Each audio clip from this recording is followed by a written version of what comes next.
dificuldade certo? disso? Tava? Eu tenho uma notícia para vocês. Essa segunda parte é mais difícil que a primeira. Então, não faltem, fiquem atentos. Mais alguém tem alguma coisa para falar da prova?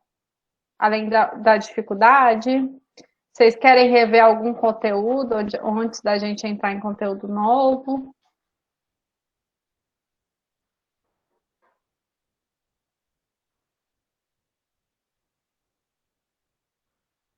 Ninguém? Certeza, gente? Que hora que eu desligar aqui, vocês vão mandar mensagem. Deixa eu ver aqui. Tranquilo. Pensa aí, gente, e me fala. Vou dar uns minutinhos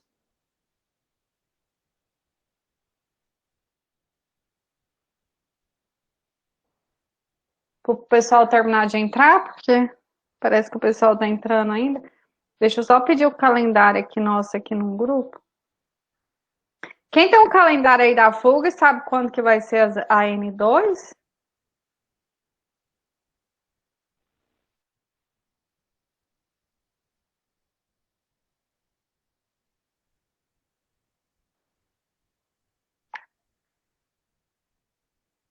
Eu perdi o calendário.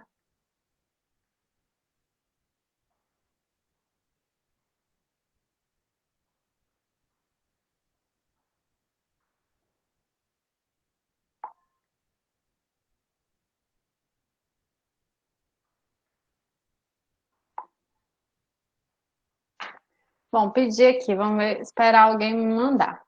Bom, então se está tudo tranquilo, vamos começar na nossa matéria de hoje. Vamos com calma, respirar fundo. Até então a gente viu a importância do desenvolvimento motor. Agora nós vamos ver como que é a forma de aprendizagem motora, como você aprende, como você organiza o seu controle motor. Mas para a gente falar sobre isso, nós vamos entrar um pouquinho. Deixa eu compartilhar aqui a imagem com vocês.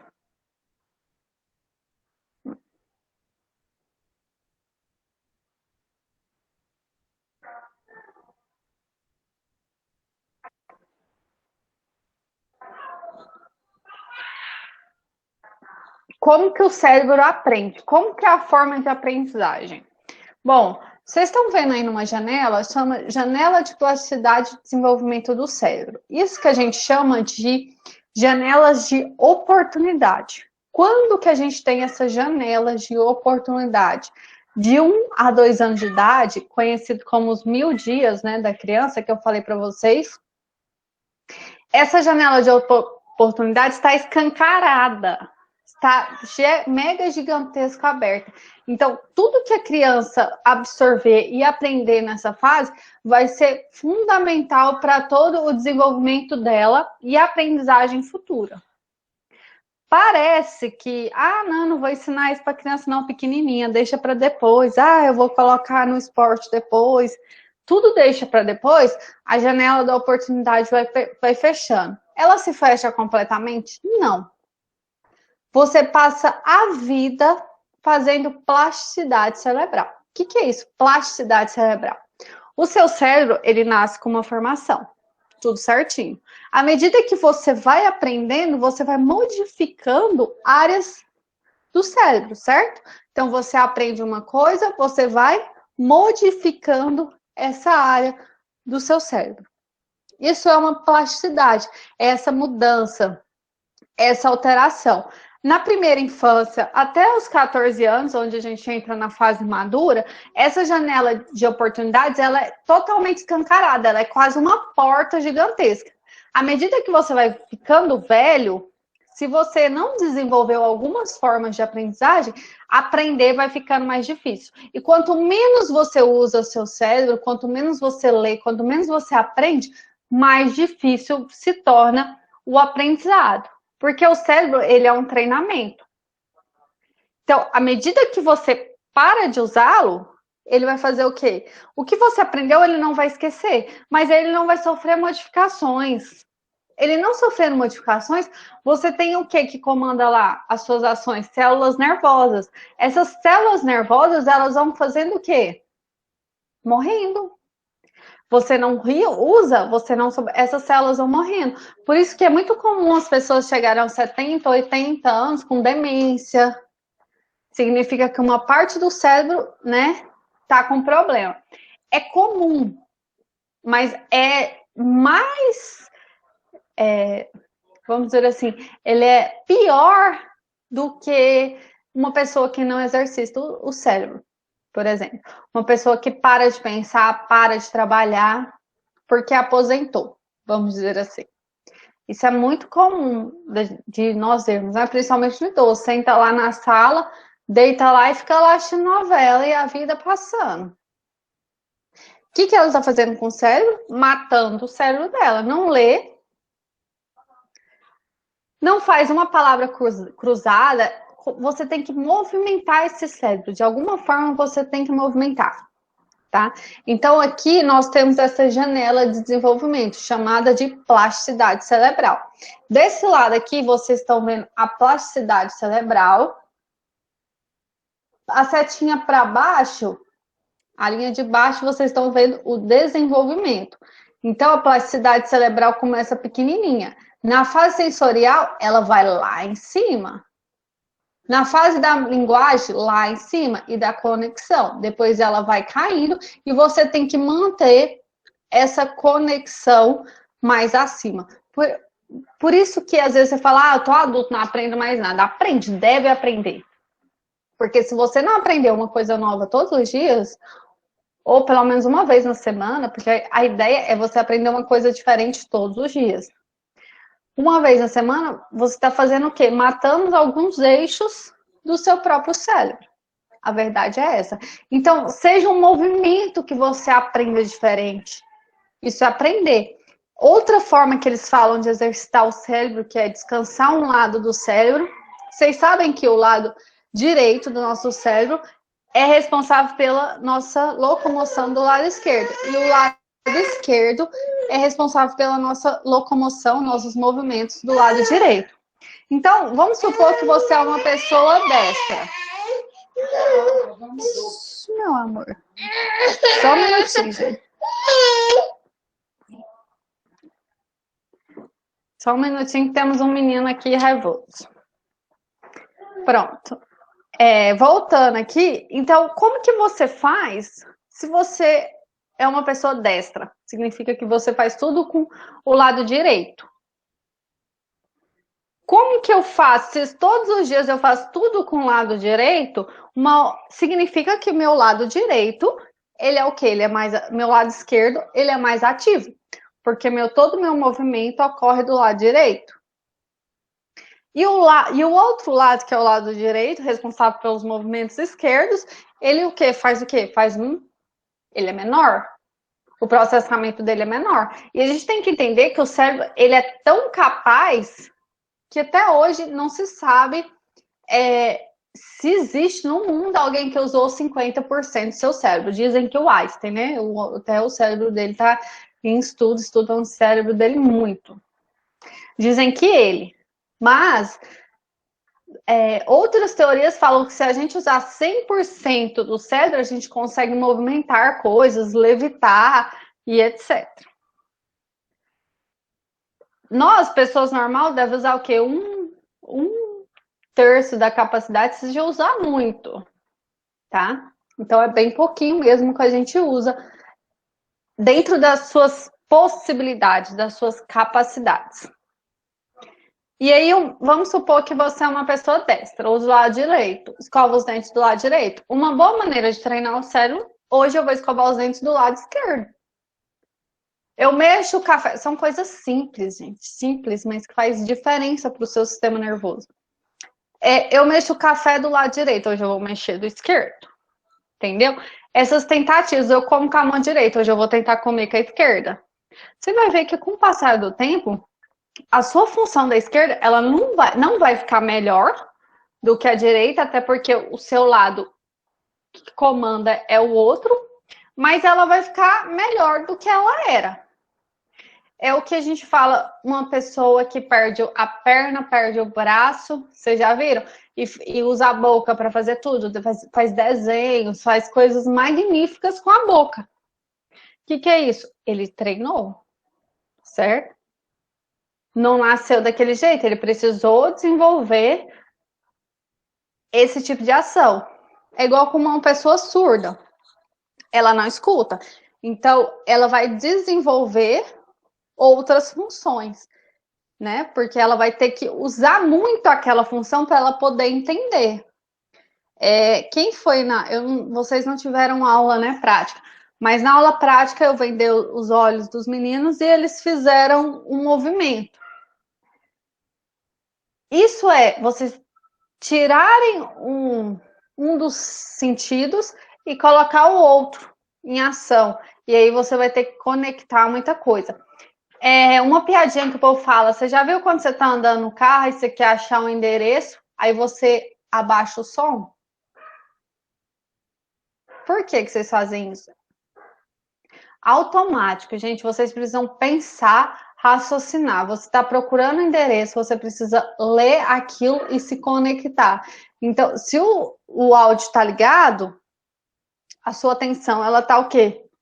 Ampliada. Quando você abaixa, você consegue se conectar mais, seu visual, para você tentar se localizar no ambiente. Então, isso é fato. Você raciocina melhor? Sim. Algumas pessoas já são treinadas para estudar com música, estudar com televisão ligada, que consegue concentrar. Mas isso é muitos anos de treinamento e a maioria das pessoas não faz, desenvolver uma ansiedade, um transtorno de ansiedade. Então aí tá um cérebro. Outra coisa que eu queria falar para vocês. Espera só um minutinho que eu vou fazer um negócio aqui. Vou buscar minha água que eu esqueci. Espera aí, gente. Esqueci da minha água.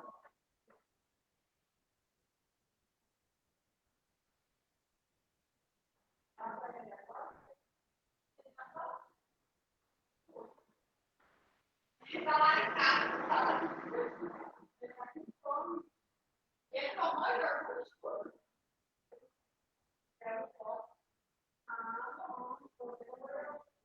Ai, vai dar uma começa.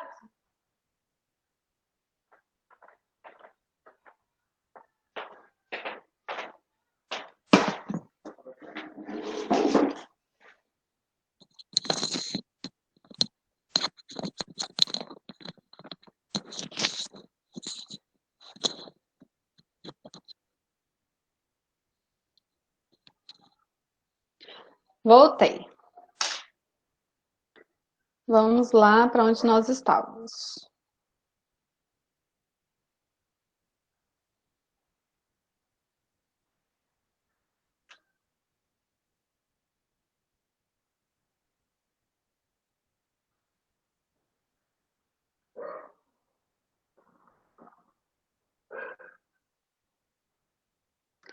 Aí vocês estão vendo o cérebro de alfabetização. Por que as pessoas falam o seguinte? A idade ideal de se alfabetizar é aos 7 anos, certo? É aos 7 anos. E aí, hoje em dia, a gente sabe, na verdade, é aos 6, né, gente? Falei besteira. É aos 6 anos. E hoje em dia, a gente sabe se a criança, por exemplo, fazer 6 em abril, ela vai alfabetizar só no outro ano. Ou seja, ela vai terminar a alfabetização com 7 anos. Na verdade, ela vai iniciar quase com 7 anos.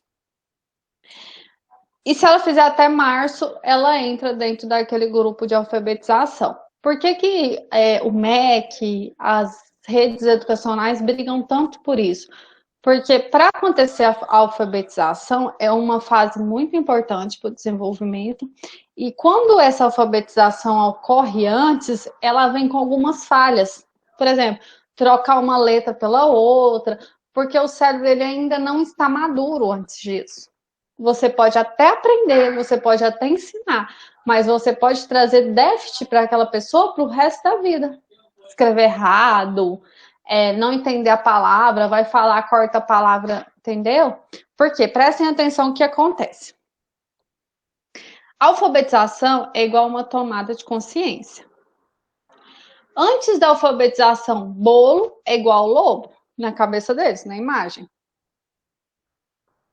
Após a alfabetização, eles conseguem identificar que bolo é diferente do que lobo.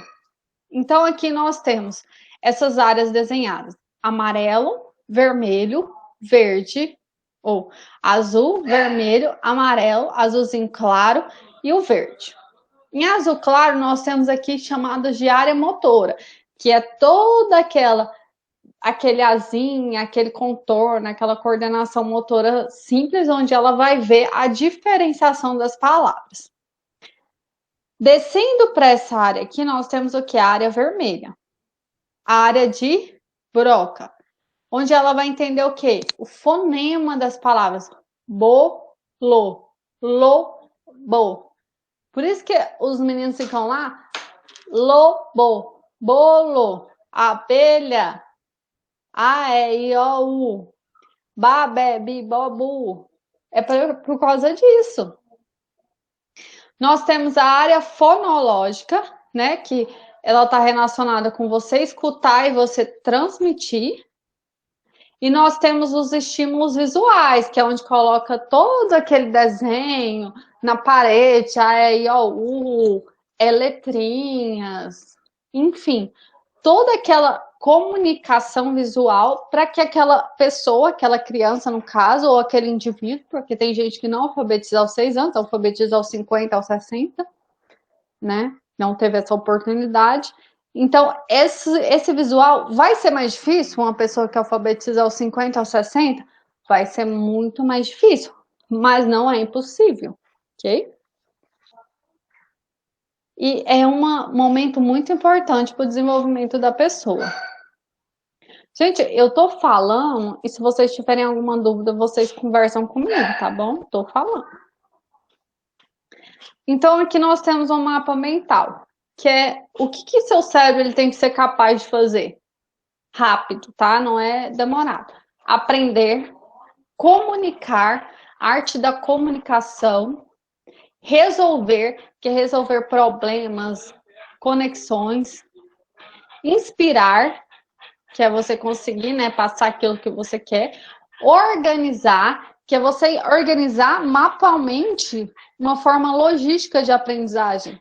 Ou quando você vai fazer uma coisa, você já pensa, eu vou fazer isso primeiro. Pense no supermercado. Você vai no supermercado, você pensa, eu vou pegar as frutas, depois eu vou pegar as verduras, depois eu vou para o arroz, para a farinha, nananana. E aí você faz essa organização na sua mente. Quanto mais estruturado mentalmente você estiver, melhor você consegue se planejar. Isso é tudo na vida. Na hora de fazer um trabalho, vocês vão ver na hora de construir o TCC, que é a hora X, né, da questão, que é a hora que vocês estão formando. Essa conexão com as palavras, você conectar, não, agora eu vou falar sobre aprendizagem, depois da aprendizagem eu vou falar sobre as fases de desenvolvimento da criança, depois eu vou fechar com assim. Geralmente quem faz essa chavezinha para vocês é o professor e vocês vão construindo a história em cima, né? O orientador, e vocês constroem a historinha em cima. Mas isso aqui tá tudo dentro desse mapa mental. Criar, que é desenvolver. Você consegue criar música, poema, desenhos, palavra cruzada. Você consegue, você é capaz disso? Inovar. Inovar significa pensar nas soluções de problemas. Esse mapa mental é tudo que um ser humano hoje precisa para se desenvolver, principalmente para crescer dentro de empresas, de comunicação e etc. Ok? Quando vocês fazem uma entrevista de emprego, geralmente tem um psicólogo. Claro que vocês vão, quando vocês forem trabalhar na área, não. Vai ser uma olhada de currículo mesmo. Mas nessas empresas grandes, alguém já deve ter passado por isso. Vai passar por psicólogo. O psicólogo vai fazer N atividades para saber se o que você domina. E aí, a partir daí, ele vai escolher o novo funcionário da empresa. Então, nós temos a área do cérebro, né? Nós temos a área frontal, parietal, temporal e occipital. Essa é a divisão do nosso cérebro. O que acontece quando uma pessoa, vamos supor que ela lesionou a área frontal dela? Se a minha área frontal, ela é responsável por planejamento da ação e controle do movimento. E também para emoções, aqui não tá, mas é para emoções afetivas também. Tá? Eu expressar meu amor, meu carinho, expressar quando eu estou irritado, quando eu estou chateado. Tudo isso é responsável pelo meu lobo frontal. Vamos supor que eu caí do telhado. Bluff. E aí eu lesionei meu lobo frontal. Então, a partir de agora, eu vou ter dificuldade em fazer planejamento da ação e controle desse movimento. Então, eu vou planejar um movimento, mas eu não consigo controlá-lo. Mas também, claro que eu consigo, mas eu vou ser uma pessoa totalmente coordenada e também não vou saber expressar a minha emoção. Quando eu estiver com raiva, eu vou fazer o quê? Vou emburrar. Você já viu criança? Criança, quando ela tá com raiva, o que ela faz? Chora, esperneia, dá birra, emburra. Por quê? Porque ela não tem o amadurecimento do lobo frontal. Ela não está pronta para aquilo. Por isso que hoje em dia a gente já sabe que alguém dando birra, você vai bater? Não. Você vai esperar aquela birra passar e vai mostrar para ela o que está acontecendo. Seja com afeto, claro que você não vai adular e nem vai permitir aquilo que você não deixou. Mas isso, quanto mais você fizer isso, é o momento X que esse serzinho está desenvolvendo as suas capacidades emocionais, de saber controlar a sua raiva, controlar a sua emoção. Se vocês foram, né? A maioria de vocês foram. Tô escutando todo mundo. Bloqueado com o quê? Um tapa na bunda, levanta aí, menina. O que isso vai trazer para vocês? Algumas dificuldades de relacionamento, de lidar com frustrações, de tentar entender o que aconteceu na sua volta, de conseguir conectar, compreender o outro, colocar a ação do outro em você, lá, lá, lá, lá, lá, lá. Enfim, tudo isso está relacionado ao nosso lobo frontal, é o lobo da emoção. Professora, Oi. e aí, geralmente a criança que é tratada assim, ela reflete isso, né, quando adulto. Reflete. Acha que vai Reflete. resolver dando um tapinha ou... Ou então, às vezes nem é isso. Às vezes ela se inibe, né? Ela é agredida e se inibe. E vamos supor que essa pessoa tem um término de um relacionamento. Ela vai sofrer demais, ela vai chorar, ela não sabe como que lidar com aquela situação. Ela vai sofrer, ela vai querer que o outro fique com ela de qualquer jeito, vai quase morrer de chorar, vai passar mal, vai querer suicidar, né? Em alguns casos, vai achar que nunca mais, né? Enfim, isso também são esse tipo de relação, fora que bater. A gente age muito assim. Já viu quando uma coisa não dá certo pra gente? O que a gente faz? A primeira coisa, grita. Resolve. Gritar resolve mais rápido? Não Quem dera. resolve? Não resolve? Mas com uma coisa da real, qual que é a sua primeira reação? Nossa, ser humano, geralmente. É agredir, é gritar, é xingar o outro que não tem nada a ver. O caixa quebrou, você tá com raiva, mas o outro que tá lá trabalhando no caixa não tem nada a ver. O seu cartão não passa, o outro também não tem nada a ver. Aí você xinga, aí você quer que o outro resolva, você xinga, você grita, você dá piti, faz o algazarra. Porque você não sabe controlar as suas emoções. Ah, fulano brigou comigo, emburrei. Quem emburra é criança. Você tem que saber resolver os problemas. Isso se chama controle emocional, desenvolvimento maduro do lóbulo frontal, ok? Reparem para vocês verem. E essa falta de controle emocional tem a ver com o seu amadurecimento na infância, tá? Tem a ver com todo o seu amadurecimento da infância. falar, em falar como que você está sentindo, em explicar para o outro, coloca, entendeu? Isso tudo tem a ver com o seu amadurecimento da infância, é bem interessante isso. Em amarelo, nós temos o parietal, que são a sensação, percepção externa do corpo. Então, tudo que você sente vem aqui nesse lobo parietal. Sensação, ambiente, calor, essas coisas. No lobo temporal está a nossa visão. Vamos supor que uma pessoa sofre um AVC, acidente vascular cerebral, e ela lesiona o lobo frontal, o lobo temporal. O que vai acontecer com essa pessoa? Ela pode até ficar cega ou perder parcialmente da visão porque ela lesionou esse lóbulo. Então, o índice de lesão vai depender em qual área do cérebro que foi afetada. E aqui atrás, não menos importante, muito importante, é o occipital, que é a audição, a aprendizagem, memória e a emoção. Esse aqui é um outro tipo de emoção, tá? São emoções ligadas à memória. Então, muito comum o AVC acontecer no hospital e a pessoa sair sem nenhum tipo de sequela. Mas, na verdade, quando você testa a memória dessa pessoa, você vê que realmente ficaram sequelas. A memória são memórias, não memórias longas que você já, né, já tem há muitos anos, mas memória rápida. Por exemplo, eu acabei de falar com você, ó, você vai no supermercado, você compra 5 laranjas, 6 ovos, etc. Você chega lá no supermercado, o que eu tenho que comprar mesmo? Uma pessoa, a gente é comum fazer isso. Por que a gente faz isso? Por que é tão comum você perder memórias curtas? Uma, que quando você escutou, significava que você estava conectado a algumas coisas, outra coisa, estava escutando uma coisa lá, outra aqui, igual nessa aula.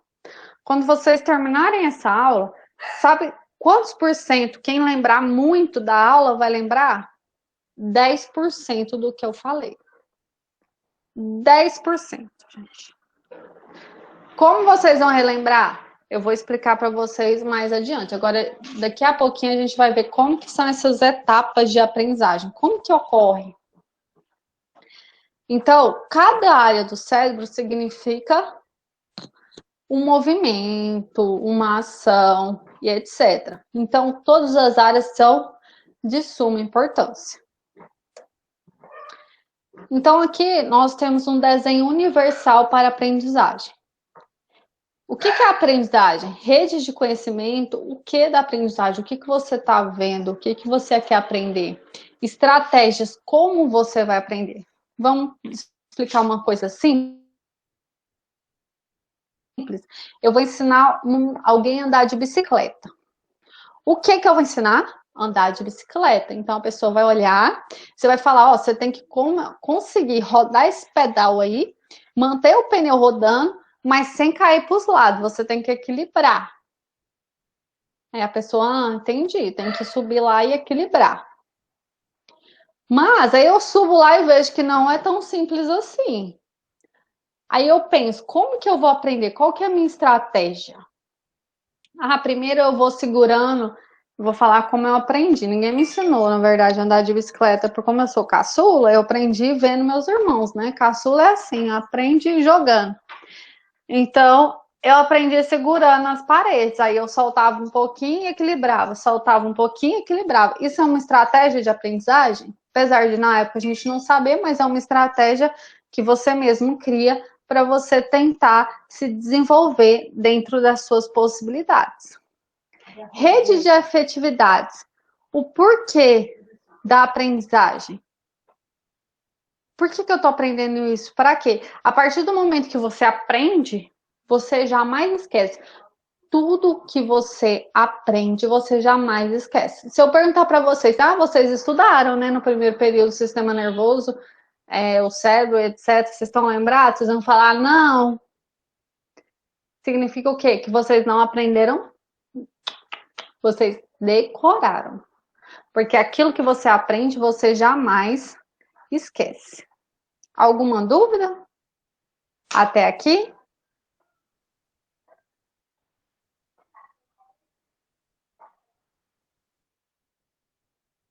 Professora, o que a gente, no caso, quando a gente estuda mesmo e a gente aprende, é mais difícil de esquecer. No caso, não esquece, né? O que a gente decora assim rápido para fazer uma prova, alguma coisa assim, a gente acaba esquecendo depois. É, exatamente. Quando ocorre a aprendizagem, o que você fez foi decorar e ficou lá em memória. Passou 2 semanas, um ano, você vai esquecer. Quando você aprende, você muda uma área do seu cérebro, que nós chamamos de plasticidade cerebral. Então, cada nova aprendizagem, vamos supor que uma luzinha se acende. Tum, tum, tum. Por isso que é importante você aprender uma coisa nova. Gente, é muito fácil aprender uma coisa nova todo dia. Você pode aprender uma palavra numa língua diferente. Você pode aprender a fazer um movimento que você nunca fez. Você pode aprender a fazer uma receita diferente. Isso são formas de aprendizagem? São formas de aprendizagem. Aí, só que assim, nós temos 3 fases de aprendizagem, que nós vamos entrar agora. Vou falar como é que é cada uma. Sim, bora lá para os nossos slides.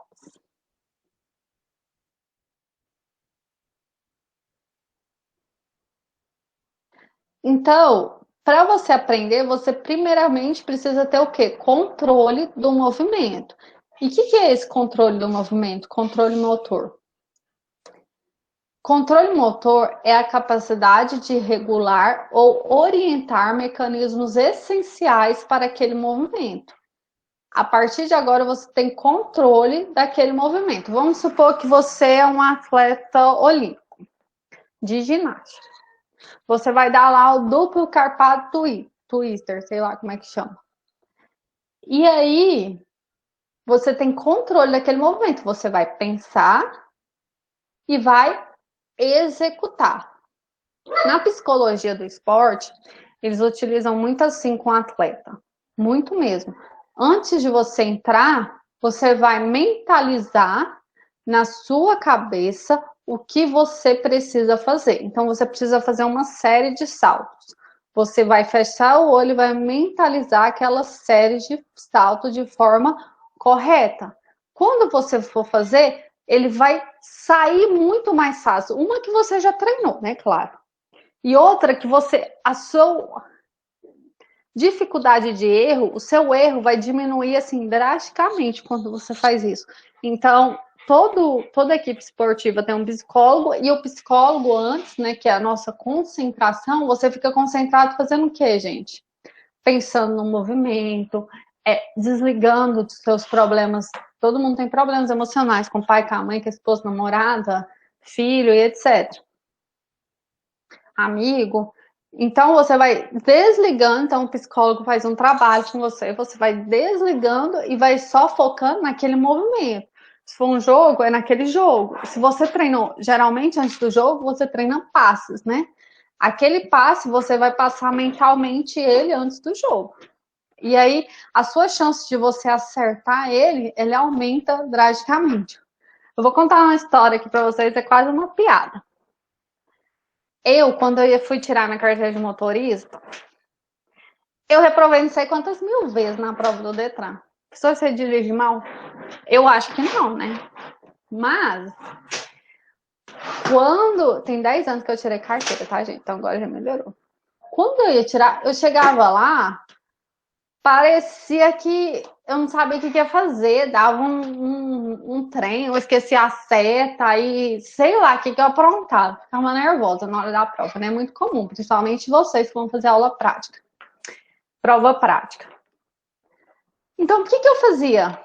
Eu não passava de jeito nenhum. Eu falei, gente, eu vou fazer aniversário aqui já, né? E aí, o que eu fiz para eu conseguir realizar o movimento? Eu tive que desenhar. Eu não tô mentindo nisso, tá? Meu namorado, que é hoje meu marido, ele morre de rir quando eu conto pros outros. Quando ele conta pros outros.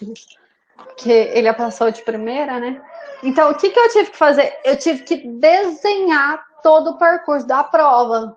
Professor, você é burra? Não sei, pode até ser, né? Pelo menos o meu tique e o técnico não estava conectando ali, não. Eu tive que desenhar. Eu desenhei todo o percurso da minha prova antes da prova. Vou fazer a prova à tarde. Aí de manhã eu tô lá desenhando e passei por cada percurso. Eu passei nessa prova sem perder um ponto. Foi uma das mais alegrias que eu tive, né? Porque depois de tanto tempo. Isso aí que eu tô falando para vocês é um exemplo, tá? De aprendizagem. Porque quando você realiza, escreve e mentaliza, você aprende muito mais rápido. Por isso que é tão importante mentalizar. Vocês vão ver que nesses grupos de autoajuda, por exemplo, os psicólogos falam, mentaliza que está acontecendo, mentaliza que você é o vencedor. Então aquilo vai tomando conta.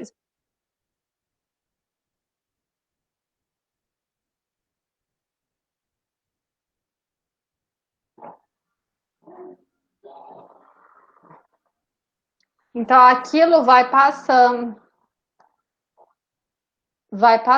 na sua mente. E aí é a forma que vocês aprendem, sim.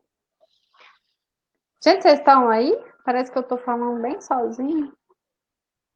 Eu tô Não, aqui. professor, estamos aqui. Então já. Estamos aqui, professora, estamos aqui. Então vamos lá. Então aí nós temos o nosso controle motor. O cérebro é nosso importante órgão, né, relacionado à regulação automática do movimento e da postura. Funciona em íntima conexão com o córtex cerebral e o tronco encefálico. O tronco encefálico que vai mandar informações dos sentidos. Ele comunica ao córtex pré-motor quais as diferenças dos gestos que foram programados, planejados e dos gestos que foram executados. Essas diferenças que ocorrem entre o que foi planejado pelo córtex pré-motor e executado pelo músculo, ela vai ser influenciada pelo ambiente, tá? Então, às vezes, você planeja uma ação, mas você chega lá e sai tudo diferente. É aquele quando você já for discutir com alguém, você fica planejando, vou falar isso, vou falar aquilo, vou chegar, vou bater na mesa, vou fazer daquele jeito, aí você chega lá, você só chora, você fala, tudo bem, entendi, eu fui errada, e você tinha um argumento todo atrás. O que é aquilo? O ambiente te influenciou. Então, aquele ambiente influenciou a sua tomada de decisão. E aí você não conseguiu mais fazer o que estava planejado. Então, todo o movimento, ele vai depender do ambiente. Vamos supor que você vai lutar com um leão. Só supor. Você planeja, vou chegar lá, vou abraçar ele por trás, lá. Aí você chega na frente dele, você vê que ele é muito maior, você desmaia. O quê? A sua emoção, ela manda em você.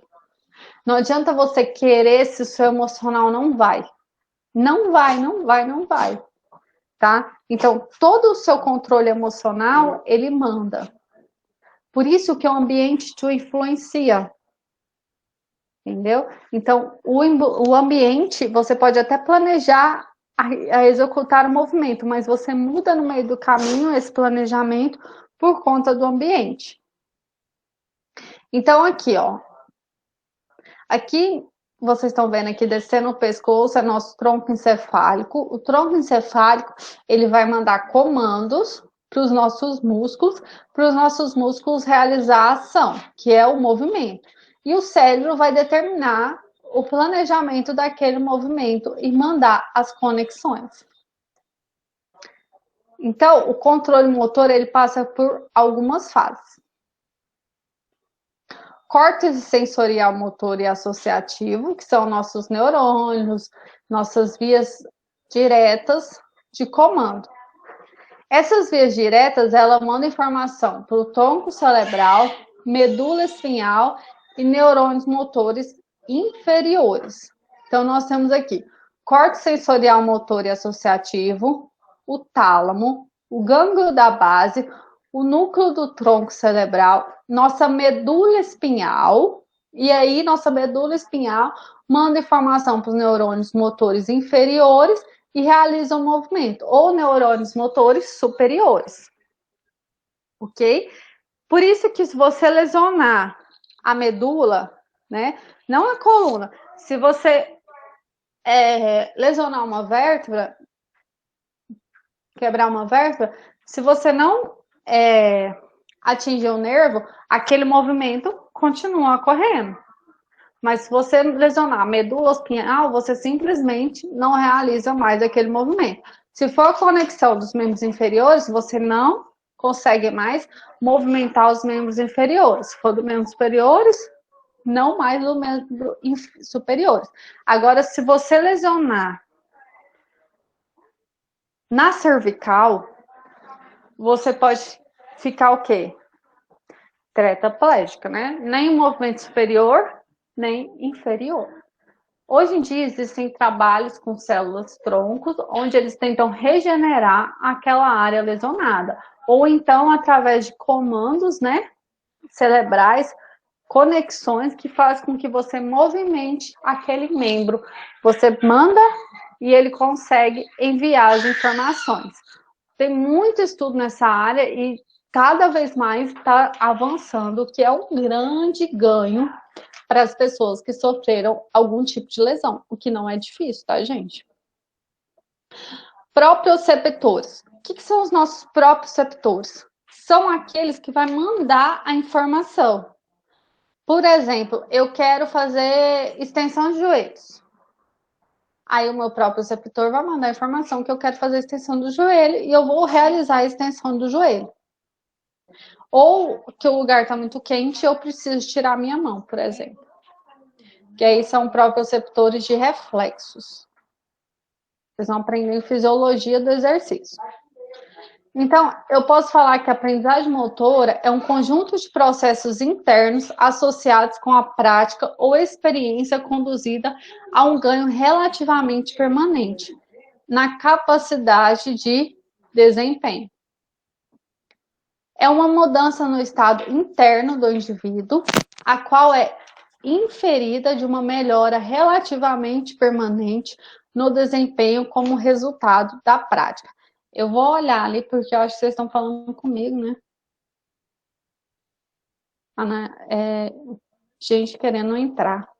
Gente, se vocês chegarem atrasados, é melhor vocês entrarem pelo e-mail institucional, porque às vezes vocês ficam solicitando aqui, eu estou dando aula e não vejo, aí acaba perdendo a aula. Então, gente, o que eu acabei de falar? Que a aprendizagem motora é uma mudança no estado interno do indivíduo. Ou seja, toda vez que você aprende alguma coisa, você se torna outra pessoa, a qual é inferida de uma melhora relativamente permanente no desempenho como resultado de uma prática. Então, quanto mais você aprende, mais você se desenvolve, tá? Bem interessante. Então, eu posso falar que é uma série de processos associados à prática ou a uma experiência, que levam a mudanças relativamente permanentes e na capacidade de produzir uma ação hábil. Então, muito interessante. Qual que é a sua capacidade de aprendizagem de uma pessoa normal? Claro que tem pessoas com QI mais elevado e outros um pouquinho menos. Então, geralmente o homem assimila 20% do que ele escuta, 30% do que ele vê, então vocês aprendem mais vendo do que escutando. Quando você vê e escuta, que é o que a gente tenta fazer com falando e os slides, você aprende 40%. Quando você mesmo diz, 75%. Então, gente, se vocês acabarem essa aula e for explicar para a sua família, você vai aprender muito mais. Você aprende quando você fala. Por isso, às vezes, se você quiser aprender e está com dificuldade, você vai para a frente do espelho, se ninguém quer te escutar em casa, e você começa a falar, aprendizagem motor é isso, não, olha as áreas do cérebro, aí você desenha as áreas do cérebro, cola ali. É uma forma de estudar. É uma forma de aprender. Aquelas pessoas que falam, venha fazer Memorização, para você aprender a memorizar palavras, etc, etc, para estudar para concurso, é tudo baseado nisso. E quando você faz, você aprende 90%. Olha que legal, quando você faz de verdade, né?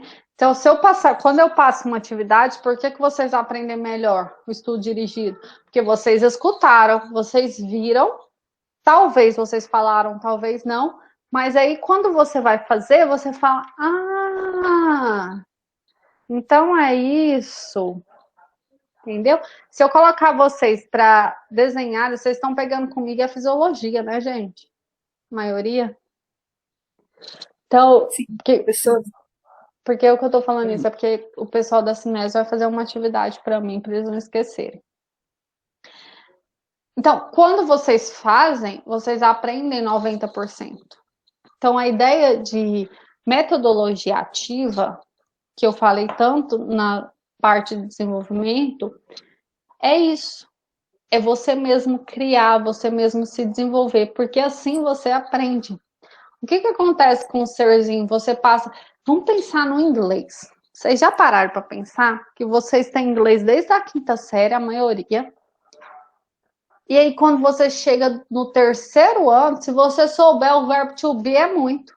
E você tem inglês 2 vezes na semana. E você não sabe. E você tem que fazer um curso de inglês fora. Para fazer aula uma vez por semana, 1 hora por dia, para poder realmente aprender. Por que você não Professora, aprende na escola? mas Não, professora, eu nunca entendi. essa porcentagem, esses números aí, pode variar ou não? Uhum. Pode variar. Como que eu vario? Quanto mais você estuda, mais você absorve. Quanto mais você lê, fala, assiste filme, vai no teatro, lê sobre cultura, mais você retém as informações. Mais você assimila. Mas quando você só vê, por exemplo, vou dar um exemplo muito claro. Excesso de tela na infância. O menino falou, toma o celular. Pronto, calou. Toma a televisão. Calou. O que isso está trazendo? Pessoas com déficit de atenção, transtorno de ansiedade e dificuldade de aprendizagem. Isso aí vocês vão ver no futuro. Por que isso acontece? Quando vocês estão assistindo só televisão, a imagem que ela forma, ela é muito mais rápida do que a conexão do seu cérebro. Você está vendo, mas ela é muito mais rápida. As conexões, o que se passa lá é muito mais rápido. Você pode até aprender, assimilar que aquilo está passando, mas isso vai trazer danos para outra, principalmente a criança, né, que está na janela de oportunidade, de plasticidade, vai trazer danos para a estrutura do sistema nervoso daquele indivíduo. Aumentando a ansiedade, aumentando a dificuldade de aprender, ela não consegue ficar parada, as crianças não conseguem ficar paradas, porque você não para, entendeu? Sabe a necessidade? Espera aí, fica quieto. Não existe isso mais. É muito mais fácil. Claro que menino é enjoado mesmo, né, gente? É difícil lidar, é cansativo, realmente trabalho, estudo e tal. E aí você vai lá e dá o celular. Mas o que você está fazendo? Você está resolvendo seu problema naquele momento. Mas aí você está sacaneando com aquele serzinho que na hora ele está achando excelente, feliz da vida. Mas É a fase que ele é esponjinha, né? Aprende tudo. tudo, mas não é que ele não está assimilando o desenho. Aprende, tá dançando igual o desenho, tá cantando. Sim, ele vai aprender. Já Só podia que estar aprendendo coisa mais útil. não é nem isso. Tem as musiquinhas educativas, os pais tendem a colocar vídeo educativo, mas o que é o problema? É que na tela, a imagem, ela é muito mais rápida, gente. Ali, são megas chegando, eu não sei falar para vocês exatamente, porque essas coisas de informática eu não sei. São megas chegando ao mesmo tempo, só que o seu cérebro funciona assim, ó. E a televisão passa assim. Entendeu? E aí A faz criança o fica quê? agitada, né? agitada, vai criando ansiedade, aí ela não consegue se conectar tão bem com ela mesma e vai criando uma dificuldade de aprender. Além disso, tem a dificuldade de frustração. Porque quando você fala, fica quieto que você vai esperar o almoço chegar, mesmo ela mexendo, uma hora você vai falar, tu fica quieto.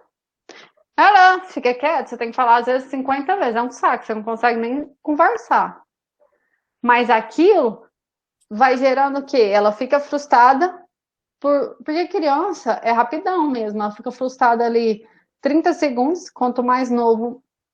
E aí ela já quer mexer de novo. Aí você briga, ela fica ali 30 segundos e já mexe de novo.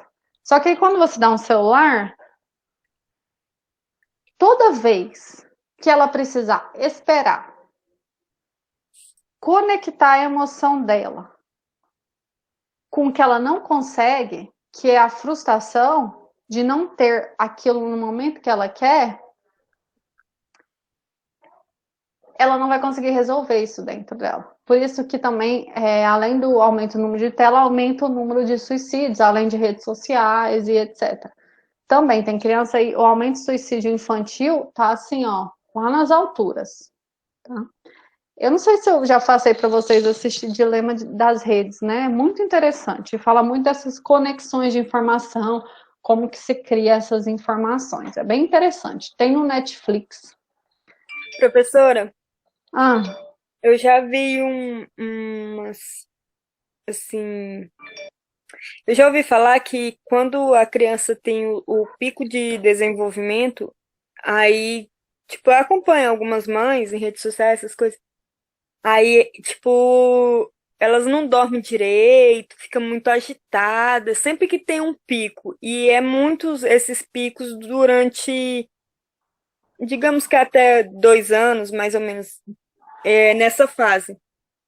As mães falam muito de que a criança não dorme direito, não se alimenta direito. porque assim, E ela tá vendo muita novidade, é muita informação, e aí ela fica projetando aquela informação. Aí tem cada mês, cada fase tem um pico de desenvolvimento, principalmente do 0 aos 2 anos. Do 0 a 1 é muito acelerado, do 1 aos 2 diminui um pouco. É outro tipo de comando. E aí, por exemplo, se a criança fica na televisão o dia inteiro, de 0 a 1 ano, ela já tem que reter informação do ambiente, ela está retendo informação da rede, pronto, ela não está entendendo nada mais. Por isso que a Sociedade de Pediatria fala que é proibido de 0 a 2 anos tela. Proibido. Proibido, gente. Não tem, porque atrapalha o desenvolvimento. Tá? Ela pode ajudar a mãe, o pai, o padrinho, a irmã, mas atrapalha o desenvolvimento. Ajuda você, mas a criança não. E aí tem lá as fases de 2 a 3 anos, eu acho que é 30 minutos, de 2 a 4, eu acho que é 30 minutos, depois passa para 1 hora, depois a pessoa controla, né? 2 a 3 horas aí, o tempo de tela. É assim que funciona, na verdade, a forma de aprendizagem, porque seu cérebro ele é mais lento, ele precisa de um tempo para processar, para responder, e a televisão não te dá isso. As telas, né, em si, não só a televisão, né, computador, celular e etc. Então, entre outros estudos, tem como se desenvolve a aprendizagem motora, tem se preocupado em explicar como se organiza esse controle, como se organiza essa ação motora. Então, a gente sabe que a ação motora, o controle motor, ele é em 3 níveis: programação, execução e resolução. Programa motor é uma sequência de atividade neuromuscular estereotipada. O sistema torna-se automático. Então, toda vez que surge um determinado estímulo, a sequência da ativação já é programada. Quando ocorre a passagem do movimento voluntário para o automático, o cérebro é menos ativado. Então, quando você começa a aprender alguma coisa, vamos pensar em dirigir. Quando você entra no carro para dirigir, que a maioria passou por isso recente, quando você entra dentro do carro para dirigir, você fala, e agora, qual marcha? Aí como é que eu vou saber onde está 1, a 2, a 3, a 4, quando eu tenho que reduzir? Então, quando você aprende a dirigir, você fica olhando para a marcha, você tem que pensar a hora que acelera, a hora que freia, pisa na embreagem. Você tem que pensar em tudo. Então, isso é o quê? É uma programação. A partir do momento que essa programação se torna automática, você aprendeu a dirigir? Aprendeu. Só que ainda não está de automático, você tem que pensar ainda para fazer. Mas aí, à medida que você vai dirigindo, você vai entrar dentro do carro e tudo vai sair automático. Você vai conversar e tá lá passando a marcha. Cantar, tá lá passando a marcha. Quando esse comando passa para o automático, significa que você aprendeu 100%, tá? Significa que você atingiu todas as fases. E aí, esse movimento se torna voluntário. Você não precisa mais pensar nele, você só precisa saber, eu vou dirigir. É algo voluntário e muito mais fácil.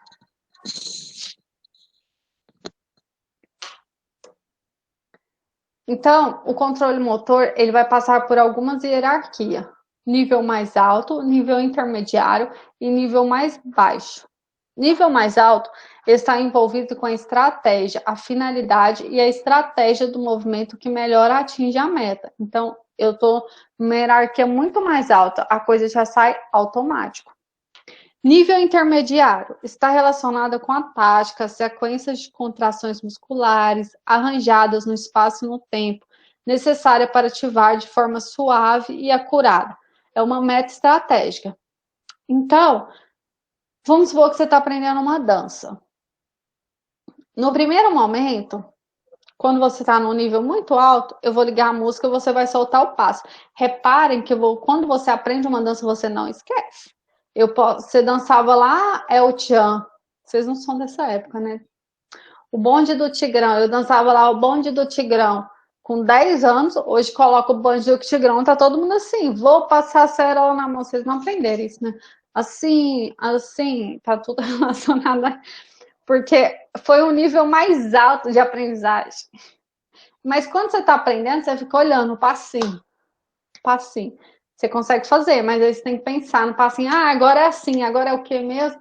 Aí você faz. Aí quando você está no nível mais baixo de aprendizagem, guarda a relação com a execução, ativação do neurônio motor, conjuntos interneurônicos que geram um movimento direcionado à meta e faz qualquer ajuste postural que seja necessário. Então, no nível mais baixo, você vai para o lado direito, na verdade, tem que ir para o esquerdo, aí você está organizando os comandos, analisando aquele movimento. Então, todo processo de aprendizagem, ela vai do baixo para o alto. O alto, quando você sai automático. O baixo, quando você tá, peguei aqui, segurei. O médio, quando você já tá quase mudando aí, mas ainda você precisa de um feixinho maior. Isso aí é o médio. Professora, é tipo uma passagem de bastão, né?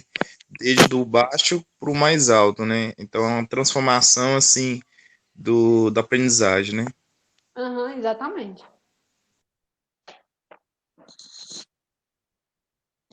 Você sempre tem que começar, não adianta. Você tem que sempre começar lá do baixo. Não tem como você começar já do primeiro. É igual quando uma pessoa está aprendendo a jogar bola. Primeiro ela dá um passo, depois outro, depois que ela vai pro jogo. Então, você aprende passo a passo. Jogar baralho, vocês vão aprender. Não, peraí, vamos a primeira aqui para treinar. Entendeu? Mas aí, daqui a um tempo, você nem precisa pensar. Você está explicando já o que acontece. Então, entre outros, acreditam que a aprendizagem motora acontece em estágios ou etapas, onde o aprendiz passa por diferentes situações, desde o primeiro contato com o novo movimento até dominar o movimento completamente. Então, a gente chama de etapa inicial de cognitiva, etapa intermediária associativa, etapa final de automatismo, é onde fica automático.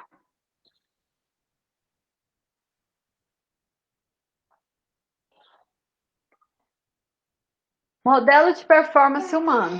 Primeiro nós temos aqui órgãos ou sentidos, mecanismos perceptivos, mecanismo de decisão, mecanismo efetor e sistema muscular.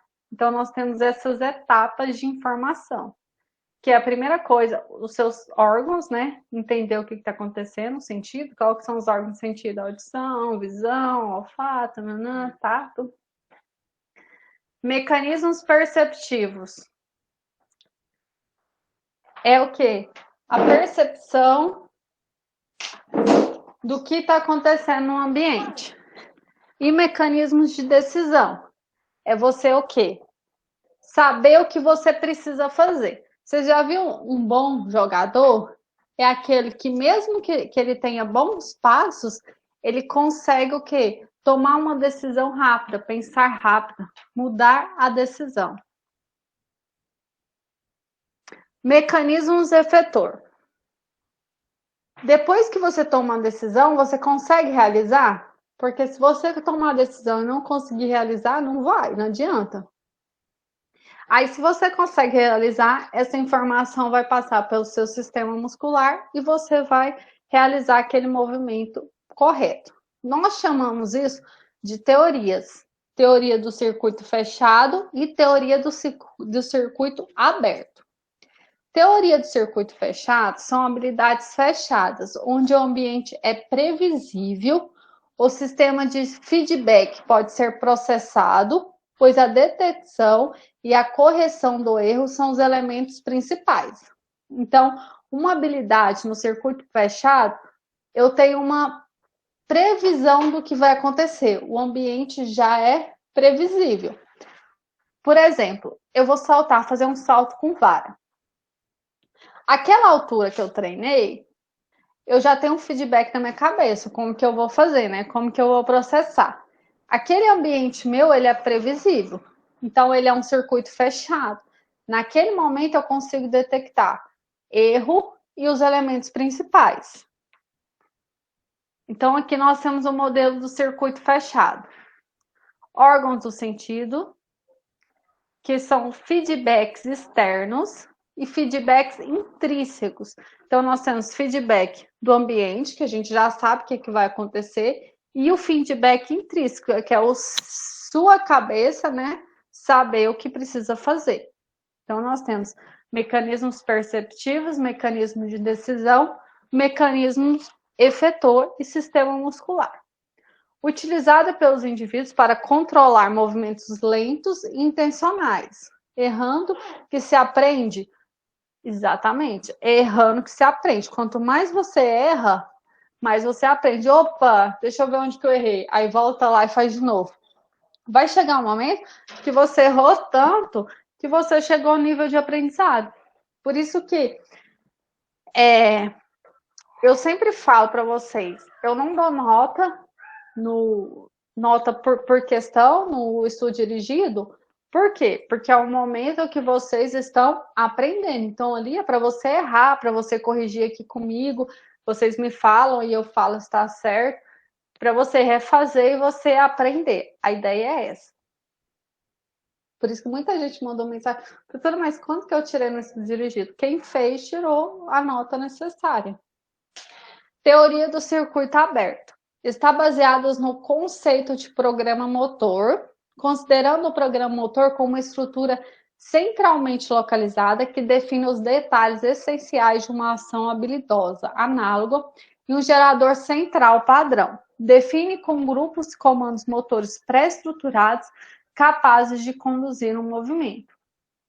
Então, ele vai envolver comandos centralmente determinados, enviados pelo sistema efetor e executados através de um feedback, utilizado pelos indivíduos para controlar movimentos rápidos e discretos. Então, por exemplo, você está num jogo, você não sabe qual a outra equipe vai jogar. Você tem uma ideia, você tem um feedback, você treinou passos, mas o ambiente, ele não é previsível. Então, eu tenho um circuito aberto de informações. O que vai me mandar fazer as coisas corretas naquele circuito aberto? O que vai me fazer aquilo? Eu tenho algum feedback e dentro daqueles feedbacks que eu tenho, eu vou resolver aquele problema. seja um salto por cima, como que eu vou controlar aquela situação. Quem mais consegue usar os feedbacks, mais controlar a situação, principalmente emocional, é o que melhor sai bem no jogo. Então, qual que é a diferença do circuito, principal diferença do circuito aberto e do circuito fechado? O circuito aberto, eu não tenho feedback do ambiente, eu tenho uma estratégia interna. O circuito fechado, eu tenho o feedback do ambiente. O ambiente não vai modificar. Então, eu sei o que vai acontecer. Então, nós temos aqui no circuito aberto o input, que é eu pegar aquela informação, né? Que é identificação do estímulo, seleção de resposta, programação de resposta. Os estágios que vão processar cada informação, programa motor, aí eu vou passar para a minha medula espinhal, que vai passar para os meus músculos, que vai passar para o movimento, que vai refletir no ambiente. Isso nós chamamos de órgãos efetores, movimentos efetores, que é o programa motor e o sistema motor periférico, aquilo que o meu ambiente vai ver. Input é aquilo que você processa. Output, para fora, né? Seria o efetor. Então, vamos lá, ó. Input, executivo, instruções do ambiente, meu efetor colocou para fora, chamado de output para o ambiente. Elementos de um sistema de controle motor aberto. Então, vamos pensar? Input e output. Input, que eu coloco para dentro. Output, para fora. Tudo bem? Tudo bem, gente?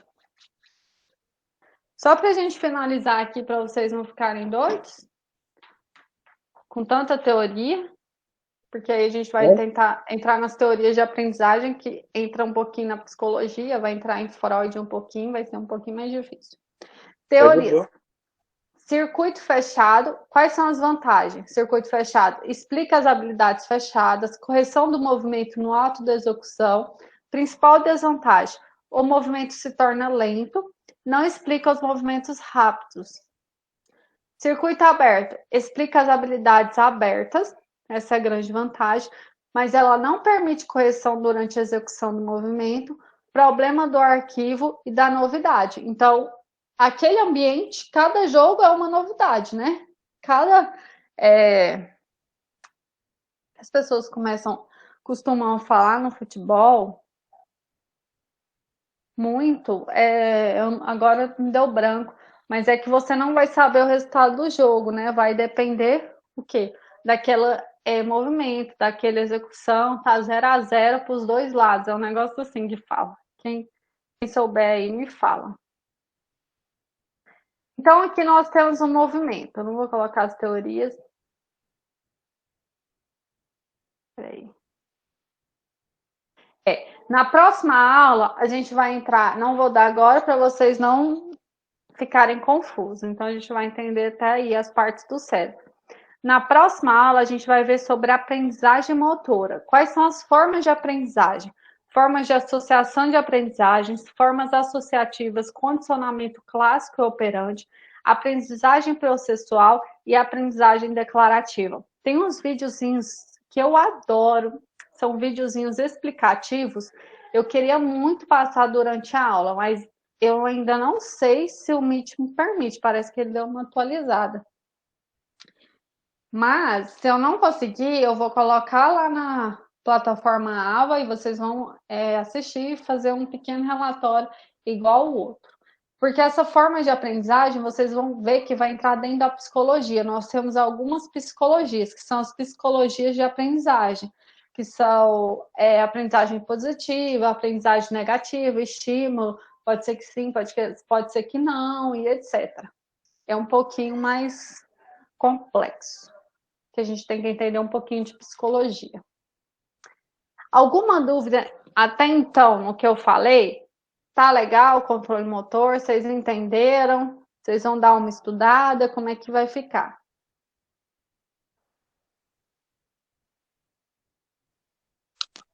Pra mim tá de boa, professor. Tá tranquilo? De boa. Então vamos seguindo de boa, né? Porque Tá tudo certo, então tá tudo de boa. Essa turma é ótima. E aí, deixa eu só dar uma olhada aqui no calendário. Certo, a gente tem aula sim na próxima aula, dia 26, porque a gente ainda vai ter outro feriado na segunda, que é dia 2. Agora me deu branco, vocês sabem que dia que vai ser o simpósio? 5, 6 e 7 de novembro. Ah, tá. Então não vai pegar nossa aula, não, né? Quinta, sexta e sábado.